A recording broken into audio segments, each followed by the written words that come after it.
भारत चीन सीमा पर सैनिक उल्टी राइफल क्यों रखते हैं? भारत और चीन की सीमा पर 1962 के युद्ध के बाद 1967 में भारतीय आर्मी और चीन की आर्मी के बीच 11 सितंबर को एक दिन का युद्ध हुआ था। चीन की आर्मी ने नाथुला में भारतीय चौकियों पर हमला किया। इस हमले का भारतीय सेना ने ऐसा मुंह तोड़ जवाब दिया कि युद्ध एक दिन में खत्म हो गया। बताया जाता है कि उस एक दिन के युद्ध में चीन के 340 सैनिक मारे गए। उस झड़प में 88 भारतीय सैनिक भी शहीद हुए थे। यानी 1962 के युद्ध का बदला भारत ने एक दिन में ले लिया था।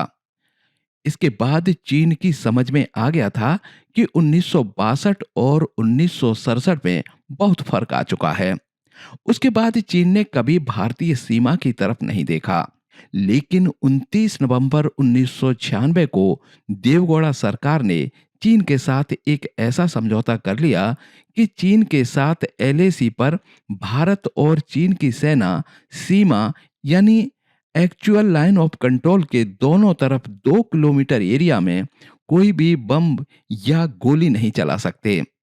अब आप सोचिए, हमारे देश में ऐसी सरकारें भी रही हैं जो चीन के साथ हथियारों पर प्रतिबंध लगा दिया। अगर चीन भारत से ताकतवर होता तो क्या ऐसा समझौता करता? उसके बाद चीनी सैनिक भारत की सीमा की तरफ बेखौफ एक एक इंच बढ़ते रहे, क्योंकि उनको गोली का खौफ तो अब रहा नहीं। अब जब चीन हमारी सीमा के करीब पहुंच गया तो लड़ाई शुरू हुई।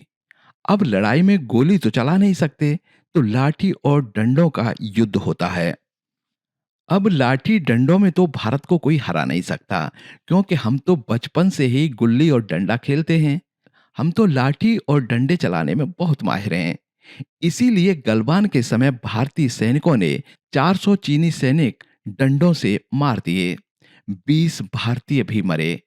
पर 20 भारतीय इसलिए मारे गए कि चीनी तैयारी करके आए थे।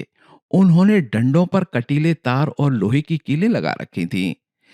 जब भारतीय सैनिकों को पता चला, तब भारतीय सैनिकों ने भी कीलें और कटीले तार वाले डंडे तैयार करके रख लिए। अब चीन क्या करे?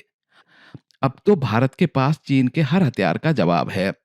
अब तो उल्टी राइफल वाला समझौता खत्म कर चीन को एक संदेश दे देना चाहिए कि भारत की तरफ तुम्हारे टैंक आए तो वापस नहीं जाएंगे।